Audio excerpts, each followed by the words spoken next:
In the late 80s and early 90s, you couldn't walk into your local 7-Eleven or arcade without being enveloped by the blaring sounds of fist-crunching faces and over-exaggerated grunts of pummeled bad guys emanating from a myriad of beat-em-ups that at the time dominated the coin-op market.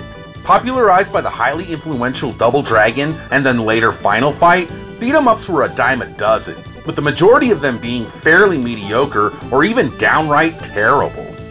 One beat-em-up that's often lost in the shuffle is Taito's Growl, or Runaku as it's known in Japan. In it, you play as a team of forest rangers on a mission to rescue endangered wild animals from a group of evil poachers. The game supported 4-player co-op play, and taking place during the first half of the 20th century, offered a different and unique environment as opposed to the urban setting tropes that most beat-em-ups adhered to. The game was then ported to the Sega Genesis and Mega Drive in 1991, and not uncommon for many arcade-to-home ports, some liberties were taken during the transition from the arcade-to-home version. The port city of Machanga is a haven for poachers to engage in their illegal enterprises, and the trend of the rich obtaining rare and exotic animals as pets has hit its perpetual peak. A team of 4 agents from a group known as PAWS, Protectors of Animals World Society, is sent in to abolish the poaching trade and rescue the numerous animals subjected to inhumane conditions and incarceration. The malevolent group known as RAPO, the Rendao Animal Protection Organization, cause you know, every animal organization has to go by an acronym, is disguised as a group that offers sanctuary to exotic animals, but in reality is the root of the poaching problem. Growl begins in the same manner as the arcade version, with a bang. The comic book kablams and kabooms were removed from the Sega version. Like many 16-bit arcade-to-home brawlers, cooperative play has unfortunately been completely removed. You still have the ability to choose between 4 different characters, each with their own strengths and weaknesses. From the onset, Growl immediately gives you the choice between a multitude of different weapons. There's a ton of instruments of destruction within this game, and no shortage of them throughout. It isn't long before you encounter a scumbag whipping a poor lion to ribbons. Idiot, bringing a whip to a bazooka fight.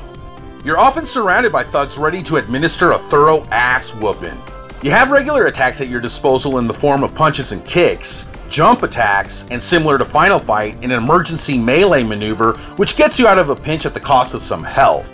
Your life meter is sectioned off into 4 squares, and once completely depleted, the game is over. You can choose between 3 to 7 credits in the options and continue right from where you left off. Health replenishing items are scarce, but thankfully the members of PAWS are able to absorb an ample amount of damage. While many of Growl's peers seem to have heavily borrowed elements from both Double Dragon and especially Final Fight, Growl feels a bit different from those two, kind of like the way POW felt different to me versus other brawlers. Most beat-em-ups and most action games period are broken up into stages. While that is also true here, it sure doesn't feel like it. According to the instruction manual, Growl consists of 7 stages. Once a boss is defeated, such as this big dude wearing straps of dynamite, hey, wait a minute, those are hot dogs. Armor hot dogs. the screen scrolls nonchalantly to the next stage. While Double Dragon also did this, that game at least provided some text at the end and beginning of each stage. In fact, the arcade version of Growl does it as well with the tally of bonus points. Shit, you don't even get bonus points on the Genesis version, let alone any text. This makes the game feel as if it's just one long continuous battle. While at first, I wasn't sure how to feel about this, as it did seem kind of strange and unorthodox, I learned to get used to and then eventually embrace it, as I like the way the game flows without many interruptions. It's different. The gameplay is pretty good for your average beat-em-up, but the hit detection isn't as tight as, say, Streets of Rage. Often when surrounded by baddies, your only recourse is to escape by melee attack, so you have to sometimes adopt a stick-and-move fighting strategy. Unless you grab the whip, that is, which is undeniably the most useful weapon in the game. Whoopa! The whip strikes enemies both in front and behind you. Being swarmed with the whip in hand is nothing more than a mild annoyance. You can run the table with this bad boy.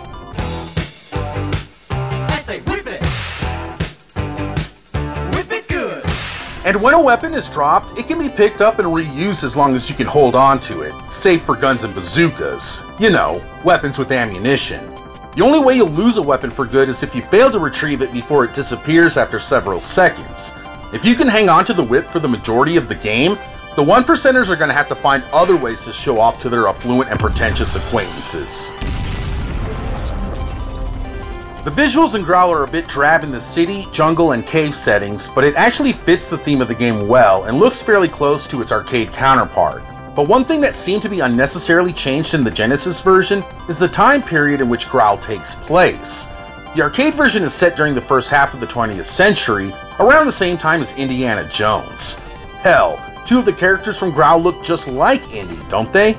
But in the Genesis version, the story actually takes place in the future in 1998.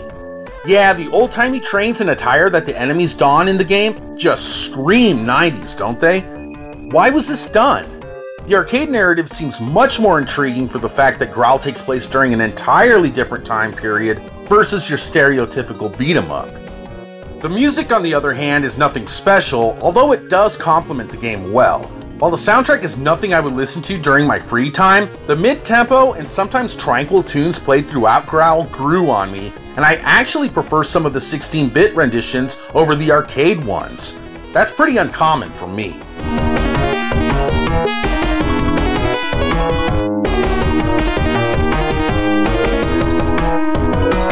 There aren't too many types of different enemies to encounter, which some people may find a bit dull, but it didn't really bother me. Why the women look as if they're dressed for the office in the middle of the jungle is beyond me, but that doesn't stop them from hurling grenades.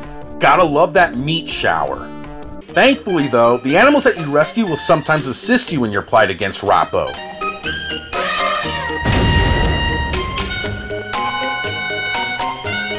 Like I mentioned before, the entire game pretty much runs together seamlessly without any stage-to-stage transitions, with a bonus stage thrown in for the hell of it, and this dark cave where you can hardly see who you hit. This is my least favorite part of the game, but at least it replaced this. Platforming in a beat-em-up has to be one of my biggest gaming pet peeves. Double Dragon 2. And in the end, it turns out that the evil poachers were being controlled by aliens all along. There's nobody that evil in real life. By selling endangered animals to the rich to fund their arsenal to attack the evil moon men on the planet Valkar. Okay, so I made that last part up, but the whole alien thing is kinda stupid too. Oh. The Genesis alien was completely changed from the arcade one.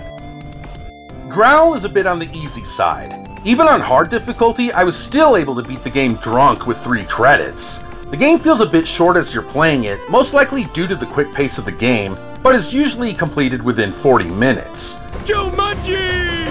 While it may not be as good as Streets of Rage or Final Fight, and may be a fairly average beat-em-up, not really bringing anything new to the table, I really enjoyed it and had a lot of fun.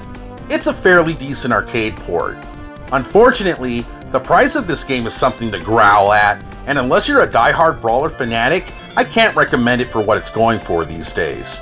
But the arcade version is available on the Taito Legends 2 compilation on PS2 and Xbox, so you may want to go that route. Either way, when you fuck with animals, it's on.